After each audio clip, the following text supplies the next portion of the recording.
"Move, this table's reserved." The words sliced through the soft hum of crystal glasses and polite laughter like a blade through silk. Heads turned. Forks paused mid-air. And in the middle of that glittering chandelier-lit restaurant, a single father stood still, his little girl's hand tucked inside his, absorbing the humiliation meant to shrink him.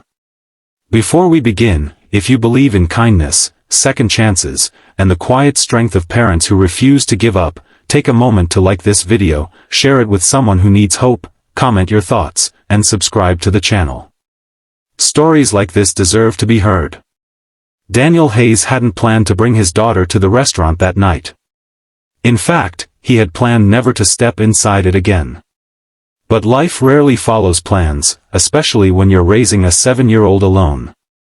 His daughter, Lily, had been clutching a folded piece of paper all evening, a crayon drawing of a building with big golden windows and the words, "For Daddy," scribbled at the top.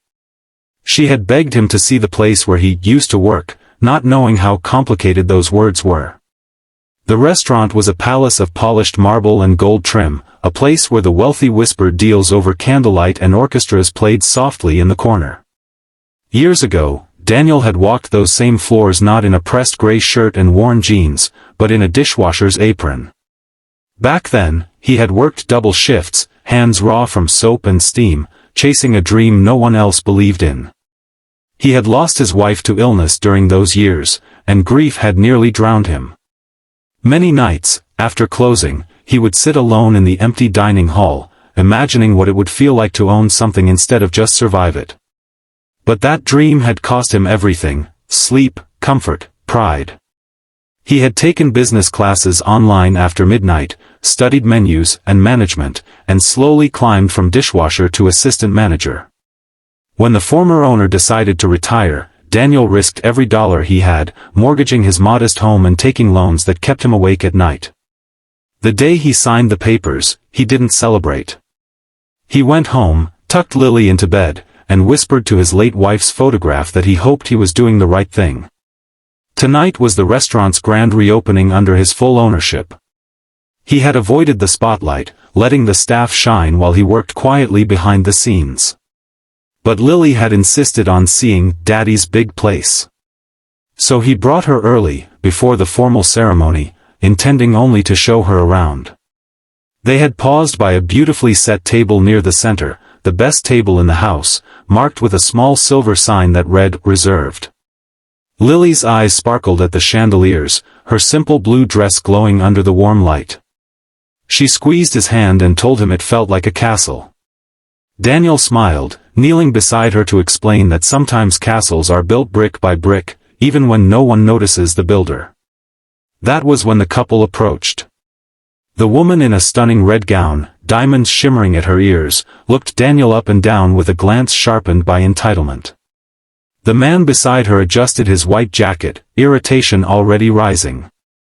They assumed what most people assumed when they saw a single dad dressed plainly with a child in a fine dining room, that he didn't belong. The woman's voice carried just enough volume to draw attention. She sneered that the table was reserved, that some people should learn to read signs before embarrassing themselves. Lily's fingers tightened around her drawing. Daniel felt the familiar burn of humiliation, the same burn he had felt years ago when customers had snapped their fingers at him for refills, when managers had dismissed his suggestions, when relatives had told him to be realistic. He could have walked away. That had been his survival instinct for years: endure, swallow, move on. But something in Lily's wide, searching eyes stopped him. She was watching not just what he would say, but who he would choose to be. He stood slowly, steady and composed. The noise of the restaurant seemed to fade as more guests turned toward the confrontation. Daniel's voice, when he spoke, was calm, almost gentle. He told them they were right, the table was reserved. He let the words hang in the air for a heartbeat before adding that it was reserved for the owner. Confusion flickered across their faces. A murmur rippled through nearby diners. Daniel reached into his pocket, withdrew a small leather card holder, and showed the woman the ownership seal embossed inside. Then, without triumph or anger, he explained that he had built this place from the ground up, that every plate, every chandelier, every polished glass had once reflected his exhaustion and determination. The woman's expression shifted from disdain to disbelief. The man's posture stiffened, color draining from his face. But Daniel didn't gloat. He didn't raise his voice. He simply bent down to Lily's height and asked her if she wanted to sit at their table now. The room erupted into applause, hesitant at first, then wholehearted. Staff members who had known Daniel from his earliest days stepped forward, pride shining in their eyes. Some of the older waiters were wiping away tears.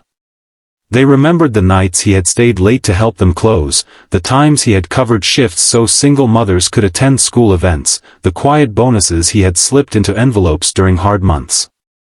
Lily climbed into her seat, placing her drawing carefully on the tablecloth.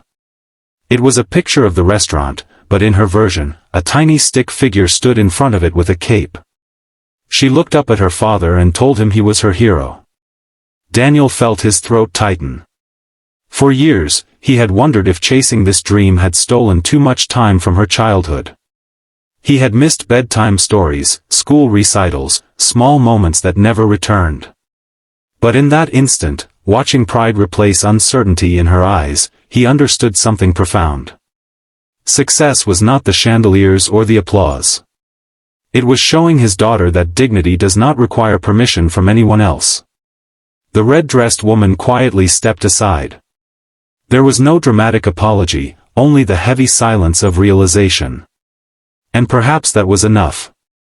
Because Daniel had not sought revenge, he had sought respect, not just for himself, but for every parent who works unseen, for every dreamer dismissed as out of place. As the evening continued, Daniel gave a short speech, thanking his staff and acknowledging the struggles that shaped him. He spoke about second chances, about how grief can either bury you or build you. He dedicated the restaurant to his late wife and to Lily, who reminded him daily why he refused to quit. If this story has touched your heart so far, please take a moment to engage with the video, like it, share it, and let others feel this message of hope. And before we end, I have a special request. Comment the word respect below if you believe no one should ever be judged by appearances.